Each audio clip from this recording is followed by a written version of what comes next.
জগদ্ধাত্রী পুজোর আগের দিনকার সবাই মিলে বেরিয়ে গেছিলাম একটু ঘুরতে, আর চলে গিয়েছিলাম বাদশাতে। তো বাদশা থেকে জামাইবাবু নিয়েছিল পকোড়া, তারপরে জামাইবাবু আমাদের সবার জন্য অনেক খাবার নিতে যাচ্ছিলেন, কিন্তু আমরা বারণ করলাম, বললাম অর্ধেক করে এগরোল নিতে, কারণ বাড়িতে মম আমাদের সবার জন্য ডিনার বানিয়েছিলেন। তো তারপরে দোকান থেকে চলে এসেছিলাম বাড়িতে, আর দেখো মম এখানে আমাদের সবার জন্য চাউমিন বানিয়েছিলেন, আর মমে চাউমিনটা খুব ভালো করে।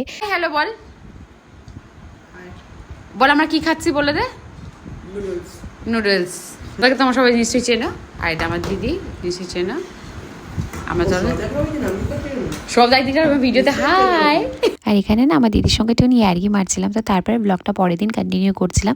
পরের দিন ছিল হচ্ছে জগদ্ধাত্রী পুজো। তো চলে গিয়েছিলাম প্রথমে বাড়িতে, এখানে বাড়ির সামনে একটা পুজো হয়, সেখান থেকে ভাই আমাদের জন্য সবার জন্য খিচুড়ি নিয়ে এসেছে। একটা ছোট্ট মানুষ কিন্তু মনে করে সবার জন্য খিচুড়িটা এনেছে, কত ভালো লাগে বলো। আর এখানে দেখো আমি হিন্দিতে ব্লগিংটা করছিলাম বলে ও না হেসে এসে মুখটা একটু কেরম করে নিল, দেখেছো। আর তারপরে বেরিয়েছিলাম একটু জগদ্ধাত্রী ঠাকুর দেখতে, আর প্রথমেই চলে গিয়েছিলাম এখানে বিনয় বাদল দীনেশের পুজোটা দেখার জন্য। আর এখানে পুজোটা না অনেক জমজমাটি হয়, দেখতেই পাচ্ছ কতটা ভিড়। আর এই দেখো এখানে ওনাদের মাতৃ প্রতিমা অনেক সুন্দর করে। আর তারপরে চলে গিয়েছিলাম বাঘের তেলের দোকানের পাশের ঠাকুরটা দেখার জন্য।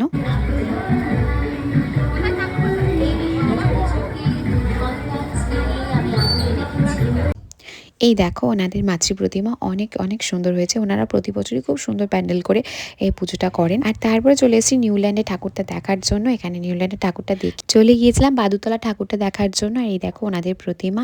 এই পুজোটাতে আমি প্রথম বছর গিয়েছি, কিন্তু অনেক সুন্দর বানিয়েছিল, আর অনেক দূর থেকে লাইটিং দিয়েছিল এনারা। আর তারপরে চলে এসেছিলাম বাড়িতে ঠাকুর দেখার পর। আর ডিনারে এখানে মম বানিয়েছিল চিকেন, আর বানিয়েছিল রুটি। আমিই বলেছিলাম মমকে রুটি বানাতে, আমার না লুচি পরোটা খেতে আমি ভালোবাসি না। আর নিয়েছিলাম এখানে শসা, আর ছিল হচ্ছে মিষ্টি। আর তারপর তোমাদেরকে দেখিয়ে দিই আমাদের বাজারের প্রতিমাটা।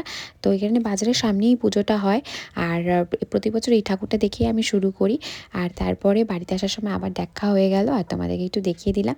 তারপরে চলে এসেছিলাম বাড়িতে। তো এই ছিল আমার জগদ্ধাত্রী পুজোর ব্লগ। দেখা হচ্ছে নেক্সট ভিডিওতে, টাটা।